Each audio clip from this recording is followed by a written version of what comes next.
Барларыңызға сәлем. Бүгін мен сіздерге үйде ет болмаған жағдайда тез ғана дайындалатын спагеттидің көрсететін боламын. Ол үшін бізге осындай сарымсақты және пиязды тура балу керек видеодағыдай. Және плитамызды қосамыз, ары қарай табамызға майымызды құйып, пияз бен сарымсағымызды салып араластырамыз. Кішкене қыздырып, үстіне томатымызды саламыз және де азырақ су құямыз. Ары қарай приправаларды қосуға болады. Менде мына жерде бұрыш, тұз, қызыл бұрыш және де үйдегі бар приправаларды қосамыз. Ары қарай қызып тұрған, қайнап тұрған суымыздағы лапшаларымызды алып табамызға саламыз.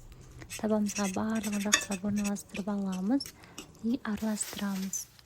Міне вуаля, тамақ дайын. Жасап көріңіздер, өте дәмді шығады. Мен мына жерде лапшасын көбірек салып қойыппын, сіздер азырақ салыңыздар, сонда суымен бірге сәйкес келетін болады. Ұнаса лайк басып подписка қалдырыңыз.